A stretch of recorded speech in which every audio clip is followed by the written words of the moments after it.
Connected. Welcome. Connected. Hello, Alabama. Hello, Egypt. Hello, everybody. Hello, guys. Good to see everyone again. Back in the Gregorian New Year. Hello, Istanbul. You know, I saw something in Istanbul about like 100-mile-hour winds. Hope everything is okay over Whoa, there. didn't hear about that. Yeah. Welcome to the Great Transition. We are 3 students of the world-renowned Kabbalist Rav Michael Lightman talking about what is going on in the world through the lens of the wisdom of Kabbalah. We're happy for you to join us. We are checking. I have the chat on YouTube open. We're always looking there if you have questions, comments about what's going on. We live in a world where we're going to get to the point soon where it's like it doesn't matter what we have, even if you have the best food, best clothes, best this, it still starts to feel tasteless until we get to a point where we start looking for something else, something spiritual, something more. Hello, Brazil. Good to see you join us here. Genuine Brasileiro. The title of our show today is We Create the Creator. We don't discover the creator. We build the creator. There's the masses in the world. That includes some rich people, some poor people, some smart people, some ignorant people. They're all included in the masses. It's people who, like pretty much everyone we know, they live their life. They don't ask, what is it all for? Does my life have a purpose? Then there's religious people. They follow the customs of their religion. And they have some kind of direction regarding some story of what we're doing here. And then there's this small circle, the Kabbalists, who come and tell us things like, there is no creator. We create the creator. Is that blasphemous to say? What a religious person would definitely say that's blasphemous. I mean, it's taking me 3 years to redo my kitchen, and now I'm going to create the creator with what are we going to, with what does that even mean that we're going to create the creator? If we imagine pictures from our world, stories from our world, we're not going to be able to do it. If you ever notice like pictures of aliens, or a picture of Krishna or Jesus or Buddha or anything, it's always something. It's taken me a year to get to do my kitchen. So if anything that anything even from outer space, right? It always has some form of something we can imagine from our world, right? It has some kind of eyes or some kind of nose or something, because we're incapable of thinking up something that's outside of our own consciousness. So in order to actually build the creator, to build something that's beyond just some kind of carbon-based thing, we have to invite what's called an illumination from above. Well, what the heck does that mean? It's not that hard to explain how to do it.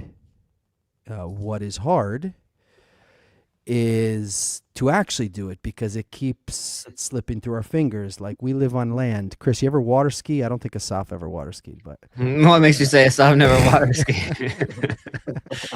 Chris, did you ever water ski? Kinda, yeah. Wakeboard. Okay, so basically, Asaf, you didn't water ski, right? No, I didn't. I just had a feeling. Okay. So basically, we all grew up on land, and we're all very familiar with how gravity and things work on land. When you get in, let me give you a little rundown of what happens when you water ski. You get in the water with a life jacket on, so you're floating there, and then they put this thing in your hand. You say, hold this, and at the end of the rope is a boat. He's going to pull you. So you start like tilting to the side, and you're trying to keep yourself up, and you're just waiting for the boat to take off, and you're floating with big skis on your feet. The boat, you start hearing the motor, the boat starts going. You see the rope start unraveling as it's getting more tight, as the boat starts going, and then you start to feel a little bit of pressure on the rope. And then as it pulls you, you lock up like this, you lock up your arms, you stiff and, face plant in the water. because I'm not a great water skier. I did it a few times, but to actually get it to work, you kind of have to let the boat do everything, and you just kind of gently hold on. I mean, you have to hold on to the thing enough, but it's a whole nother kind of set of parameters to get used to. That's not how like earthly parameters work. So Right. you have to get used to working in another field. It's So not intuitive, though, the method. Yeah. yeah. So to build spirituality, it's like it's another world to, let's say we all live on earth, right? It's real. My rent payment, my mortgage is real, my headache is very real. If I don't deal with those things, then they don't get dealt with. On the other hand, They get realer. yeah, like very real, and Kabbalists are real clear about that. Mhm. On the other hand, we're talking about this like the most sublime reality you can imagine. The first few levels is that everyone on earth will have all of their needs taken care of, and everyone will have whatever they need, and there'll be a blanket of love covering all of humanity. That's like the first few stages, and then after that everybody perceives eternal delight and abundance. I'm talking about something that's very, very sublime and very far away from my headache and paying my bills. But So wait, we Seth. have Okay, sorry. what? Well, it's just interesting. Like, if I'm thinking about the title, creating the creator doesn't seem like it's going to solve the headache or the problems. At first I was thinking, okay, yeah, creating the creator, that seems like kind of like a cool, catchy title. Like, cool, yeah, it's like, It also come sounds join this like art class. creating a whole new headache. Yeah, it's like a chore. It just seems like it seems like if I was trying to talk to someone, hey, no, yeah, we're creating the creator, be like, cool, no, I'd just rather like say like, hey, fix that. That sounds like a more like appealing approach. All right. It's very interesting, because then we would have to say like, what the heck is even all of life? Because is it just to build a better car and get a more comfortable house and better clothes and better food? Like at the end of the day, what is even life, and what is the creator?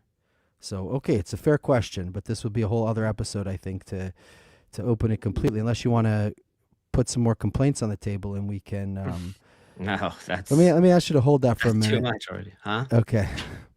So we have two opposing things here. We have this world, and we have this kind of dream that any of us who are brave enough, maybe the masses are just dreaming to win the lottery or dreaming about the next vacation, but there's some of us who are dreaming about some kind of peace for all and goodness for all, or something spiritual, some kind of connection to God, whatever that means. And it's very far from this reality. And so here we are trying to give birth to some new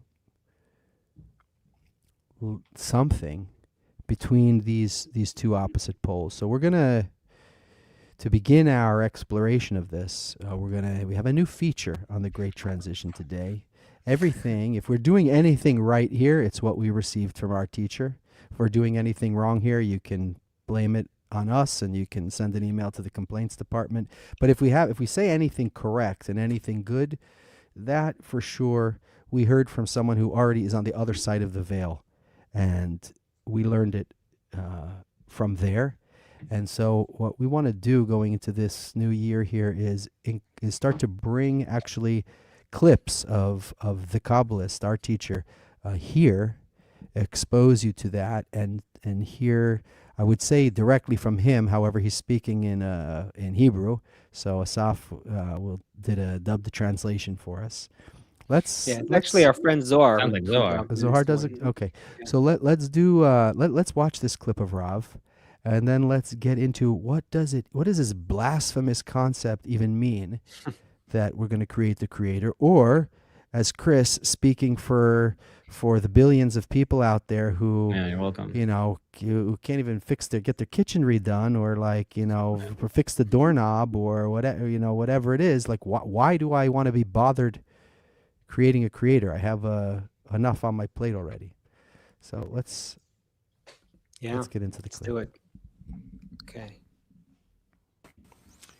If we work together and we're working on our nature, then we build between us what we call, Wait. if you were to take There we two go. wires from the electricity and connect between them, you'll receive a short.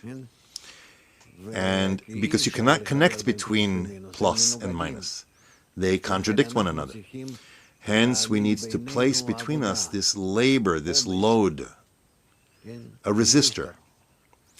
If we work together and we're working on our nature, then we build between us what we call exertion, where each wants to adapt himself to the other. By wanting to adapt ourselves to the others, we build between us a small system of the Creator. Since I relate to you in love and connection, and you in return in love and connection, so each of us takes this power of bestowal from the Creator and relates that way to the other.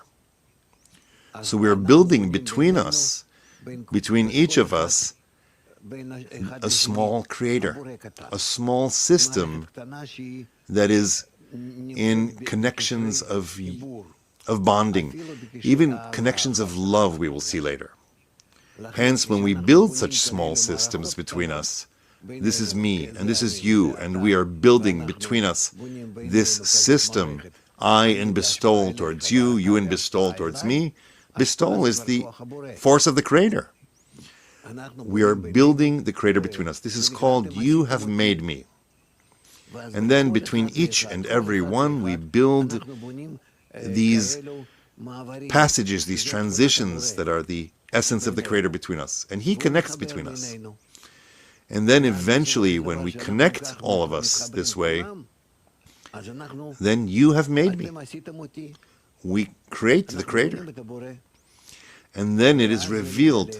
It's revealed why He shattered us, so that we will build Him, so that we will reveal Him, so that we will feel Him in such a way that it's as if we, not the Creator, created us, but rather we are seemingly giving birth to the Creator.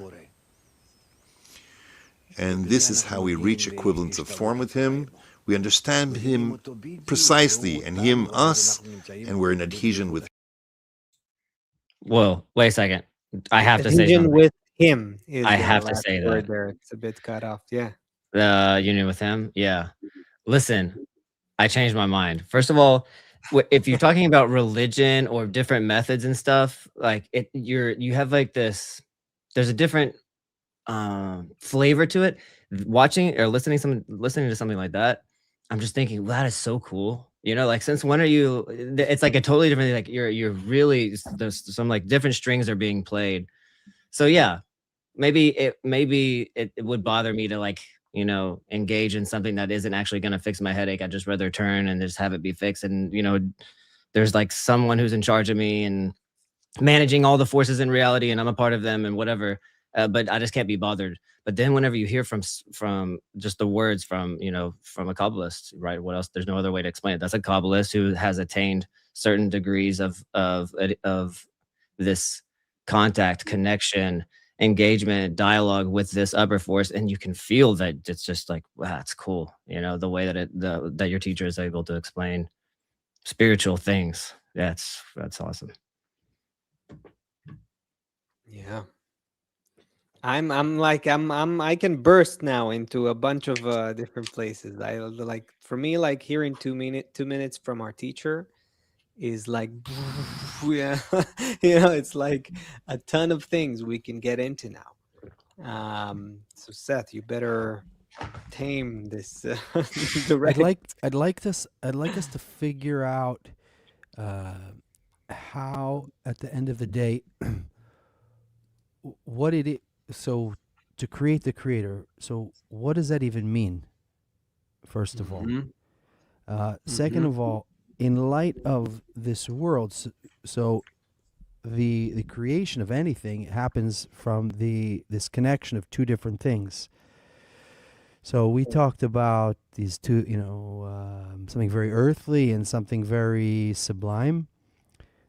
But you can even see these two forces operating in this world, plus and minus, up and down, in and out, right and left, right? And even when a Kabbalist is looking at the news, he's like he's in a zoo, like looking at how the cheetah moves and how the zebra moves, or like on a safari. It's not that he doesn't see these things as some kind of innovative things that are happening. He's seeing the forces between Yeah. specifically. Well, Yeah. go ahead. I mean, this is about nature's laws. This is what's so mind blowing about this. The Kabbalist is talking to us about how nature works. He's not talking about let's build some bridges between us in terms of, because he's talking about a natural law that manifests itself when human beings relate to each other a certain way. Nature's laws. This is so important. A lot of times, we speak to people about the wisdom of Kabbalah in various occasions, and we talk about connection and human connection. And it sounds very, people think about it in a very kind of, oh, okay, yeah, we build bridges too. Like corporate know? workshops. Yeah, exactly. Team building Building workshops. bridges. Sure, let's build No, bridges. it's all the same words. Exactly, but it's like there's such a massive difference between what the Kabbalist means, and we think about building bridges, if we take that term, because right, Rav used it, I think, Yeah, or passageways. He something said like that. passageways. Okay, but I mean, so people think about that like, diplomacy. That's a bridge. We have some problems, but we have diplomacy, cultural bridges, social bridges. That's not what we're talking about here. We're Handshaking. talking about the laws of nature. And so human beings are like these strange creatures, right? Because on the one hand, we are totally social creatures. We can't live without each other. Yet we can't stand each other also, in a way, and that's the tension that's always there. So the Kabbalah takes us deep into why that's built that way and how it works that way.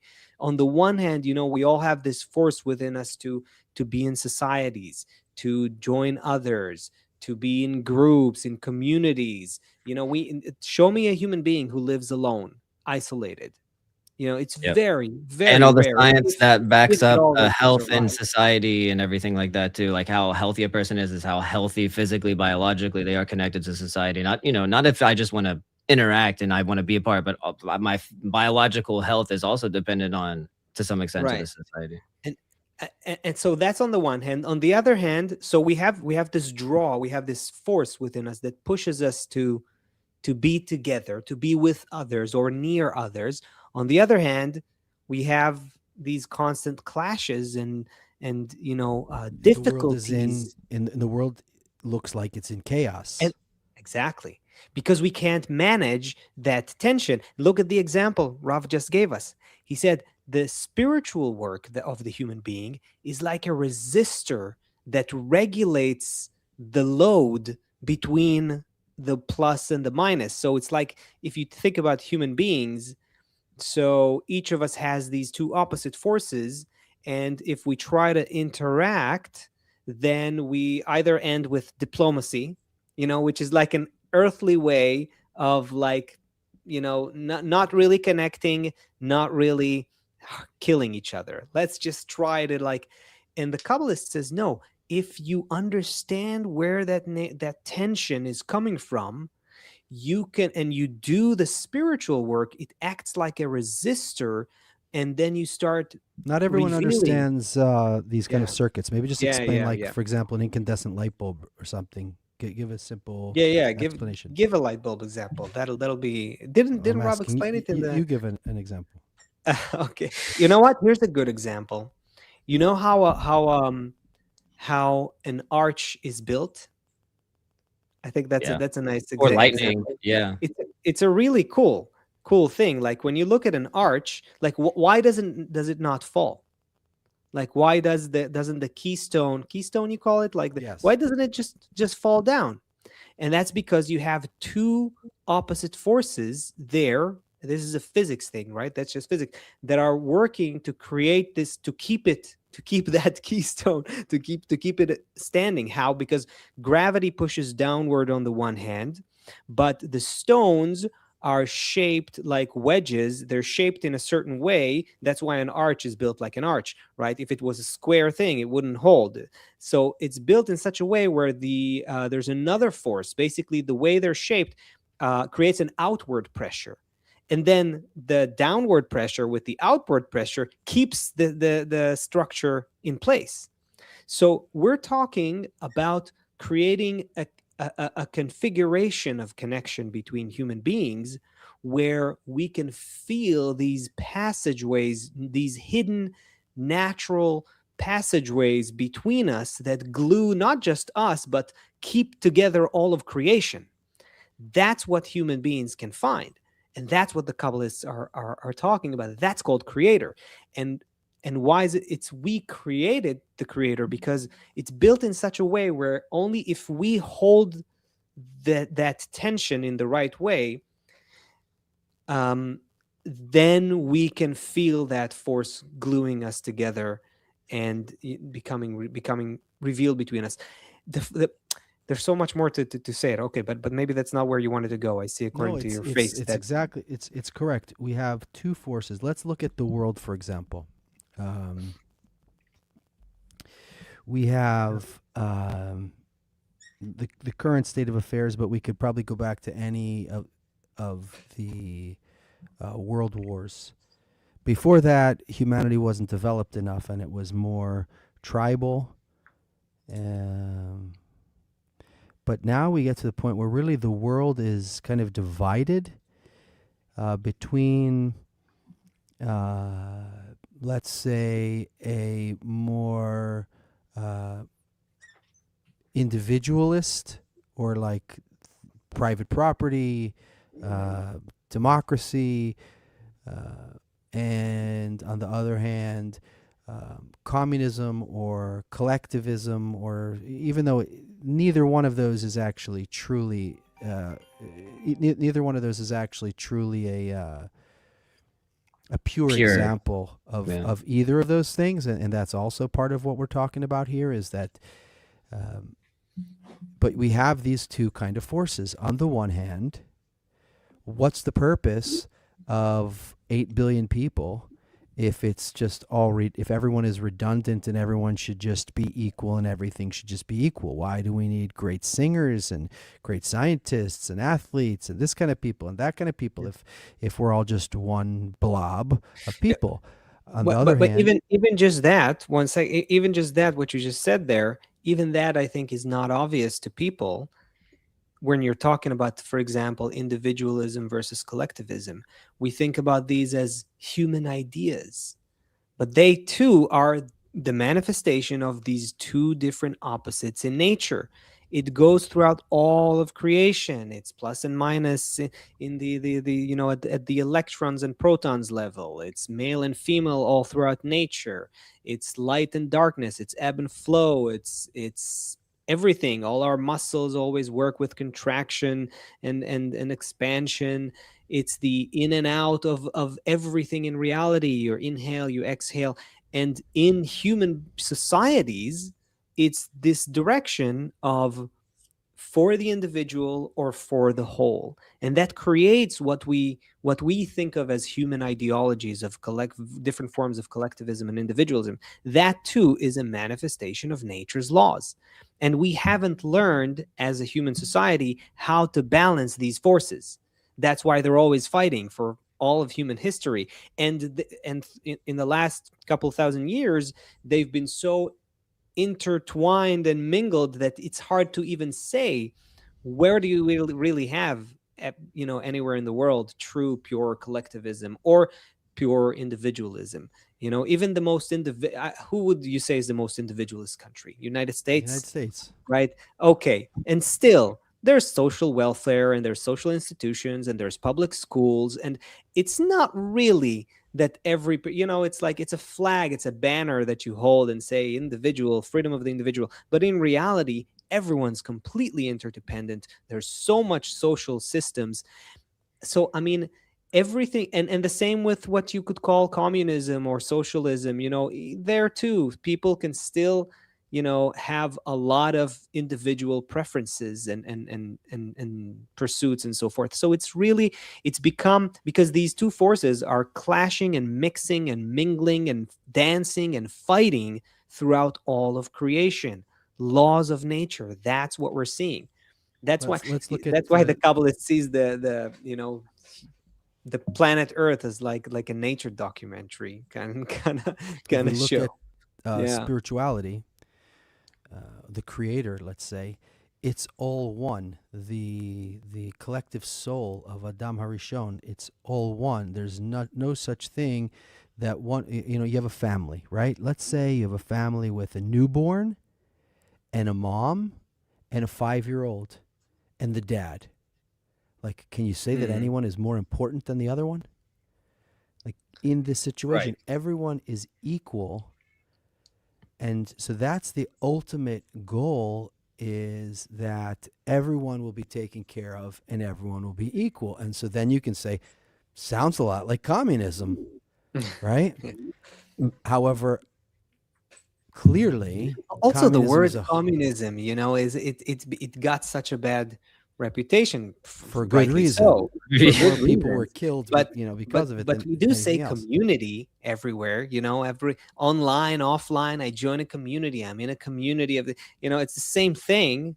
It's the same thing. I mean, it's we are so, we modern people of the 21st century, we have so much cultural baggage and so much that we stereotypes and stigmas that we carry with us.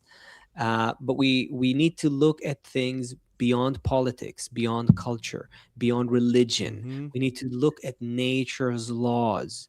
And these two opposite forces exist in every person and in every society.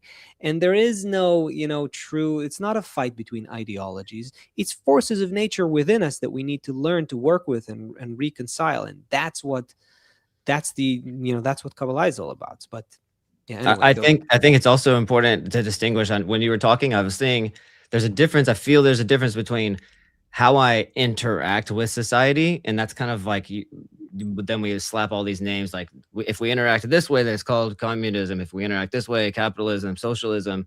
But there was kind of this switch that happened in the conversation where we need to distinguish. There's a difference between how I interact and how I relate to others.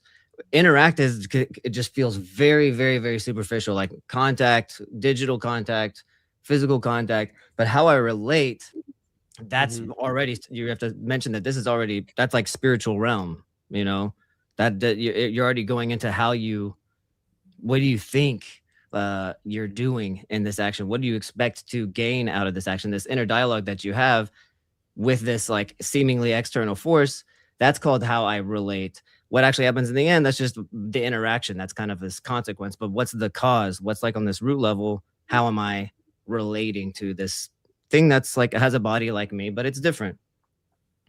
So nature forced us to do things like some resource.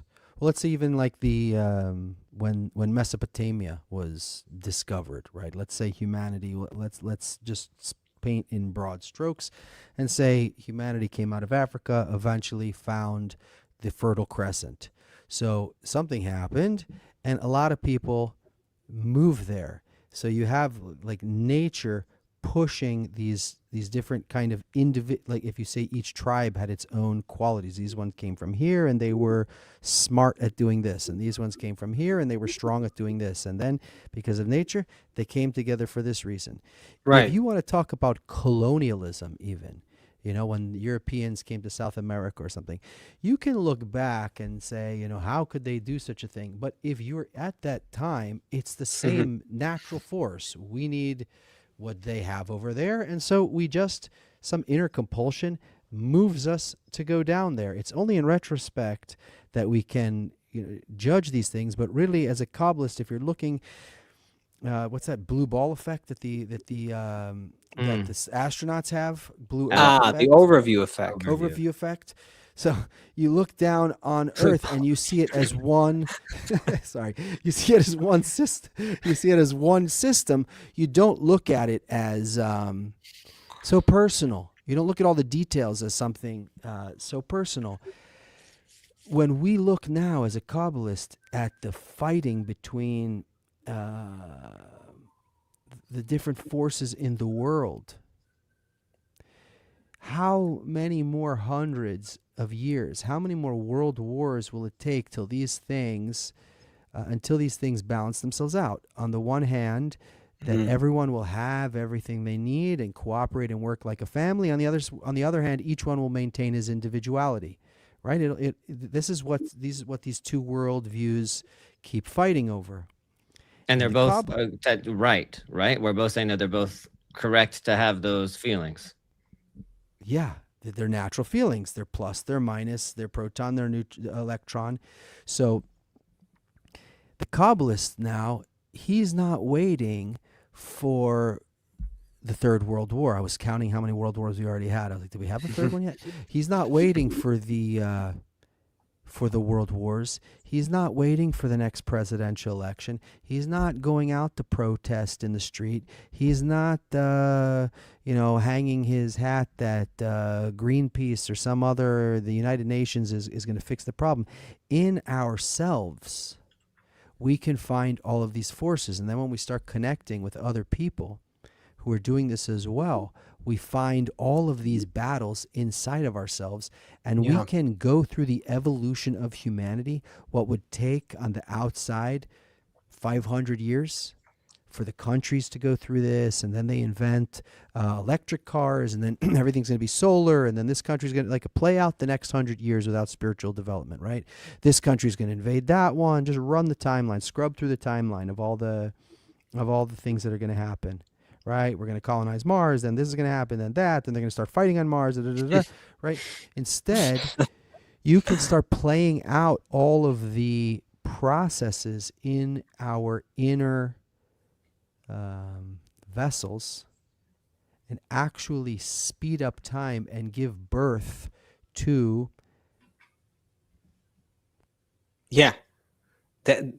Yes, give birth to the Creator. That's what our teacher said in his words. We give birth to that. What does it mean that we give birth to it? So creation was designed in such a way that it's incomplete in our perception. It was shattered, we call it in Kabbalah, right? So this means that we have to put it together. That like in a light bulb, we have to put together the plus and a minus through a resistor that we build.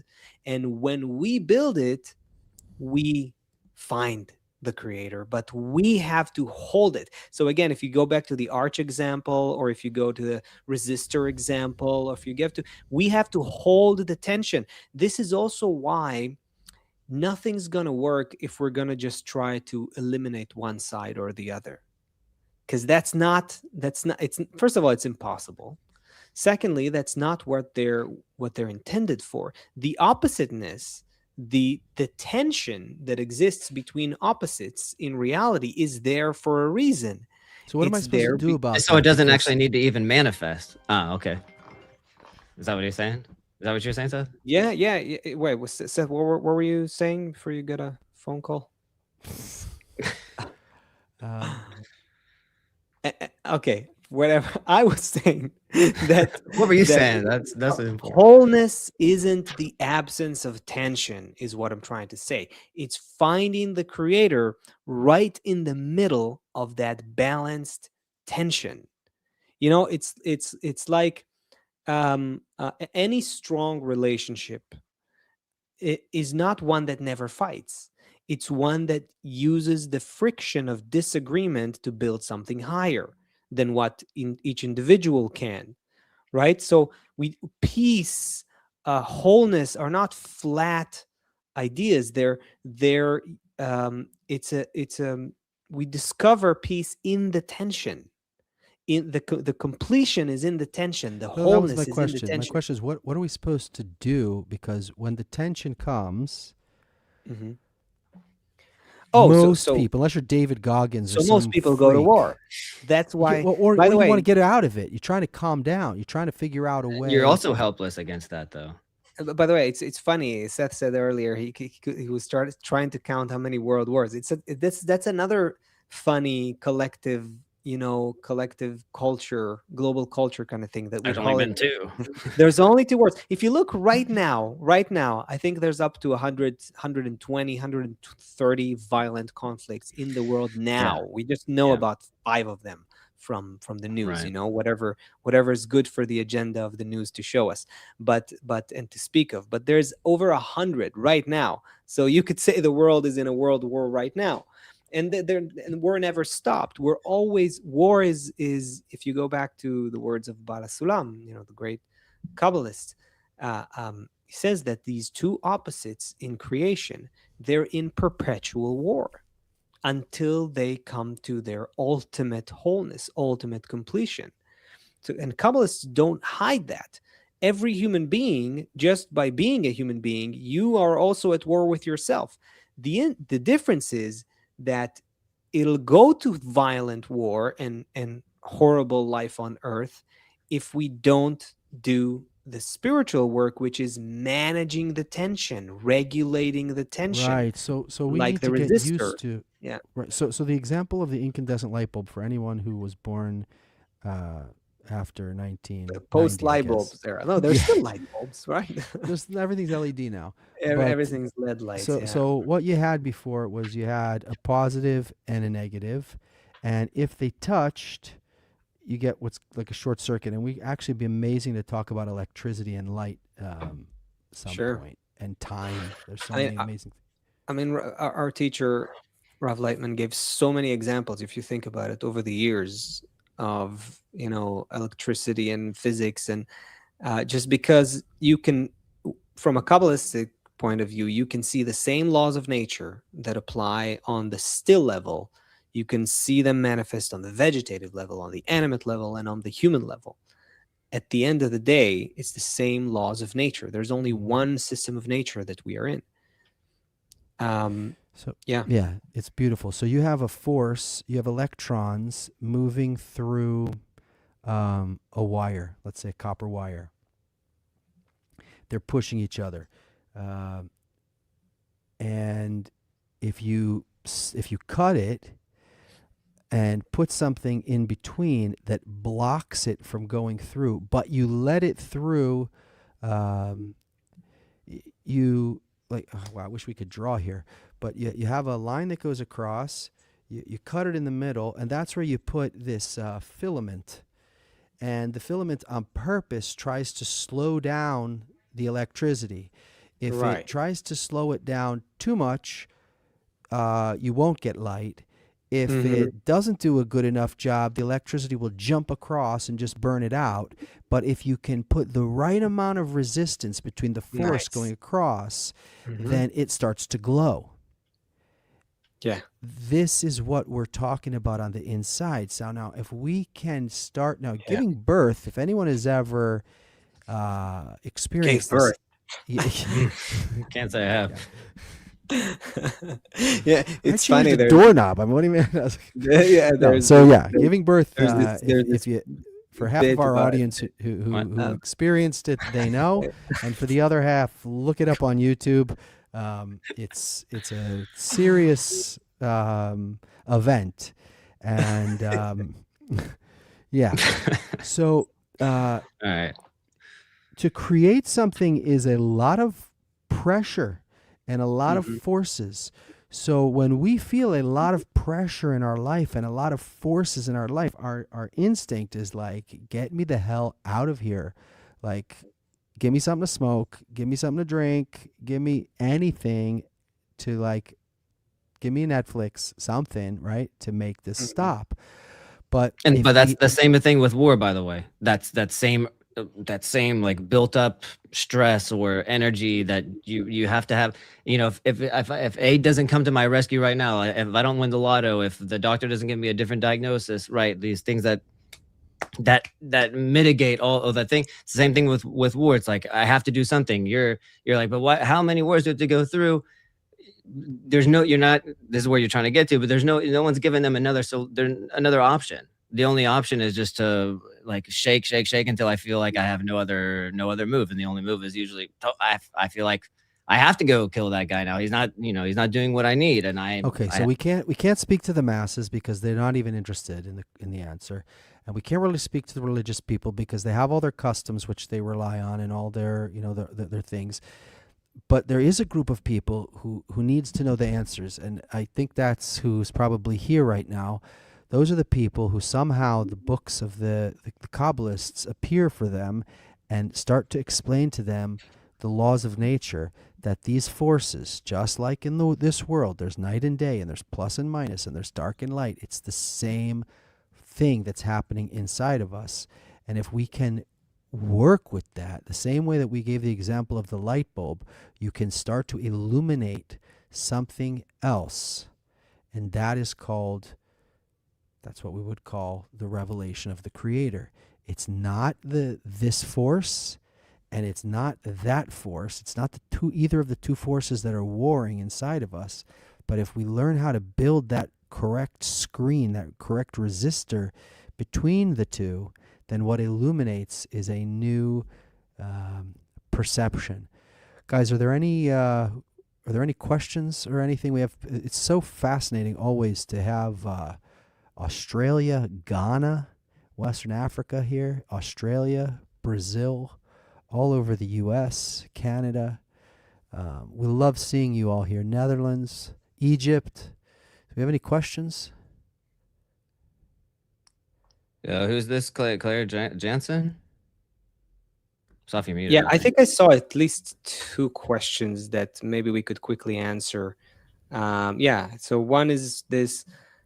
Clara Johnson is asking, the way Rav explained it, it's rather like building a reflection of the Creator. Otherwise, how can we exist if he wasn't there before us and creating us? Mm. Seth said it earlier too, that he's like, if you have two opposite forces and it's creating it, and I kind of wanted to say, well, if you see two opposite forces, that means that like you perceive it. If you can't just perceive one force, that kind of probably that'll tie into that a little bit. Yeah, well, I'll say that Clara's right. Yeah, there is, but let's try to really dwell on the nuance here. Why is Rav saying we create the Creator? By the way, it's not just our teacher saying that. You can find a similar attitude to the revelation of the Creator in other writings of Kabbalists. I have a new creator every day. There's a new creator every day. This is a famous one. And also the word itself in Hebrew, of course, boreh, means come and see. And this is exactly the same thing. If you don't make an action, which is what we call giving birth to, or creating or coming to, if you don't make an action on behalf of the lower one, that's what we call it in Kabbalah, towards the upper one, the lower degree of reality, towards the upper degree of reality, the upper degree remains concealed. It remains hidden. It remains outside of your perception. So yes, you discover a force that was already there, but without you discovering it, it doesn't exist for you. So that's on the other why... hand, you could say, like, people create a living hell for themselves, right? Right. There you go. Instead of giving birth to the Creator, we give birth to like a hell on earth. Exactly. Ourselves. So So the emphasis here is not about who created who. It's about the fact that the human being has spiritual agency, spiritual freedom to create the world that we want to experience, that we're going to experience. Mm-hmm. And that's what we have to pay attention to. And if we don't pay attention to that, it's like there's a pile of cash, and you can build like Dubai, or you can build like heaven on earth, or you can build like whatever you want. It's It's there for us to do something Underground with terror tunnels. or So kill whatever. ourselves with. Yeah. And it just happens to be that's the one thing that'll make me feel the best. You know, I'll feel so good. That's gotta be a component, right? That's gotta be a little bit of a reason to want to do that. Well, there's There one more here. was, yeah, Can we go ahead. Okay. What did you This find? is Mary Kino. Mary Kino. All right. How do we find in us the forces to overcome the conflicts among us? Right. Nice. Good one. For the 'Cause answer we're to that, typically come back just- next week. I've had a lot of conflict in my household recently. Yeah. And it always comes back to me, first of all, being confused that it's about the actual thing and not about the thing that's behind the thing. Right? Is that I'm not talking in code, am I? It's always A little bit. Yeah.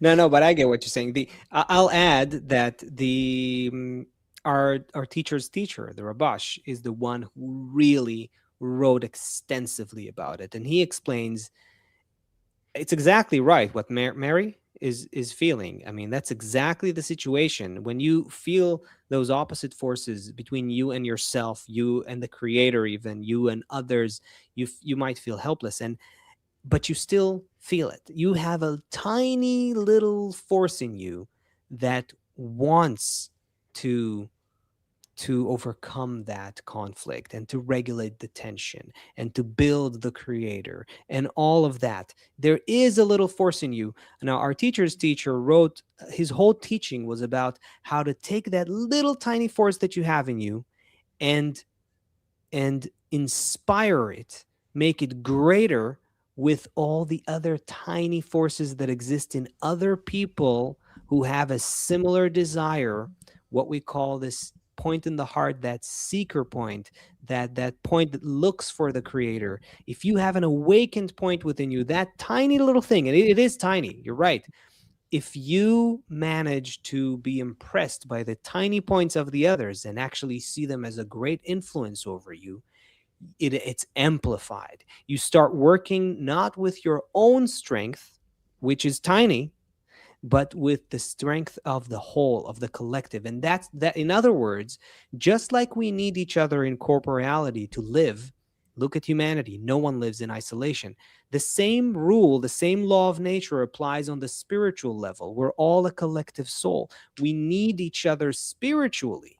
We can't do this spiritual work on our own completely. Now, actually, there's if we're already talking about it, I don't want to scare people. There was one question in the chat earlier. I saw it. About the You loner. saw it? About the loner. Yeah, I couldn't find who I asked. couldn't find it so- either. I was looking just now. Yeah. So someone asked when we talked in the beginning about this whole connection So point. Kabbalah is not for loners. Yeah. So that's what would you say, guys? I would say that's actually wrong. Kabbalah is very much for loners, because the people who typically come to the wisdom of Kabbalah, they're not necessarily social by nature. They could be more or less, but it's not that you need to have a tendency for social connection, and that determines whether you're a good fit for the Kabbalistic method or not. Typically, it's the opposite. The people who come to Kabbalah are very, even if they're good with being sociable, they're very egoistic. They're very individualistic. That's the it accentuates this principle of opposites. Exactly. So actually, if you're a loner and you feel like you're drawn to the higher world, to the spiritual world, to the creator, you feel that's a real need within you, then Kabbalah is probably is for you. And the kind of connection that we're talking about doesn't mean that you have to now figure out how to hug, kiss, and speak to 8 billion people in the world. It's what do you do with that hatred towards that inside of you if you don't want to. Exactly. So it's all about how you, again, regulate that tension within you, and not necessarily if you're a more introvert or an extrovert or more social and talkative, or these things are completely on a different level. we're talking about spiritual connection. So it's above, beyond, and deep inside the heart. Let's leave. Oh wow! So Mary's asking now. Can you give an example of the forces? Okay, so this is a good place to not really a loner, but a misfit in the outside world. Okay, North Coast Patty, you don't have a Mhm. monopoly on being a misfit in the world. So join the Yeah. club. Join the So club. so Marie, let's do this for everybody here. Okay, let's identify these things in ourselves before we go out, and because another thing we'll discover if we keep going on this journey, and you can really feel here today, I'm sure you guys feel, and probably everybody here feels, and now we have Mexico here as well. It's like the whole world is represented here.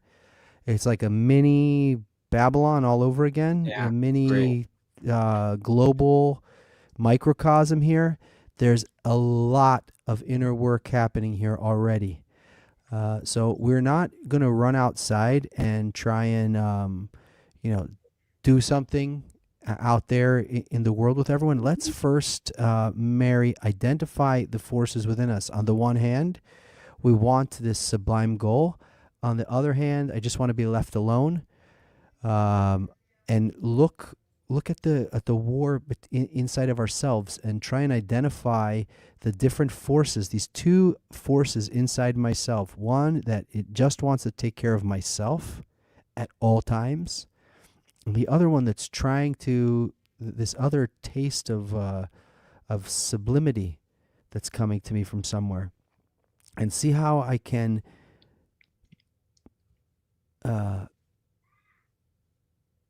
maybe sit down and write about it in a journal. Maybe open up a book of the Kabbalists and read a little bit when you're feeling this war happening, and then even express outwardly, hey Creator, I feel this war going on inside of me, and I want to learn how to not have a war, see a war with my eyes on the outside, but pass all these states and help humanity go through 1,000 generations, this afternoon. How can we pass this through internally and quickly? It's really great seeing all your questions here, everybody. Now Julie's asking how to regulate that inner tension. Okay, keep asking these questions. We're going to read the questions here. We're going to use that to give us directions for further meetings that we'll have here. We'll be back next Thursday, 2 p.m. Eastern. I felt something totally different here today. Everybody's like a class. Yeah. Everybody's very active. It's like we found the battlefield. It's like a hidden battlefield, and we kind of stumbled upon it, and we feel like we know what to do. I think if everyone's interested with that, maybe we can make sure we leave some time for this kind of discussion with the chat, with the questions in these sessions. Bring more clips from our teacher, which are which we can unpack together. We'll figure it out. We've been on we had a few weeks to think. There were holidays, all kinds of things. We couldn't do the show, but we're back. So 2026 is gonna be special. Yes. We have a friend of ours. We have a couple. Yeah. We have a couple friends in Israel who just produced this song. It's in Hebrew, but the message is spot on about what we're talking about today. So we're going to play that as we exit. We'll see everybody again next Thursday, 2 p.m. Big hug. See you then. All right. Yep. Okay. Now, let me just give me a second here. Hopefully this is going to work. Yeah, you can see it. This is kind of some artwork of the song, and let's play it.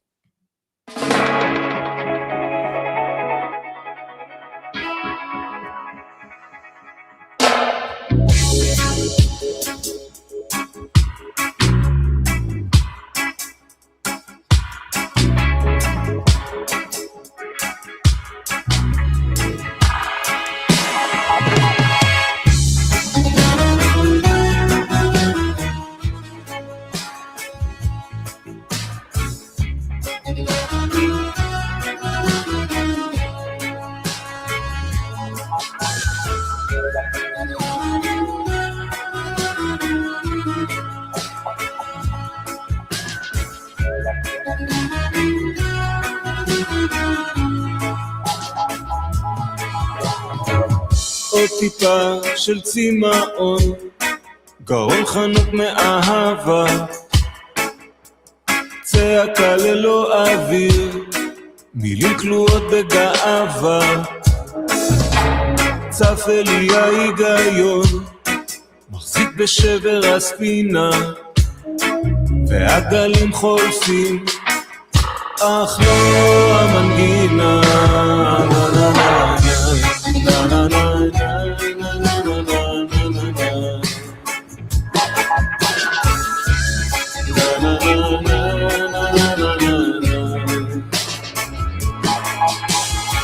כלו עיניי, געגועי עובדים בתוך ליבי, לחבריי אל אהוביי קוראת לי נשמתי. כלו עיניי, געגועי אשיבה את נפשי, לחבריי אל אהוביי בכם אהיה חופשי.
עוד מצב של רקנות, תולה ארץ על בלימה,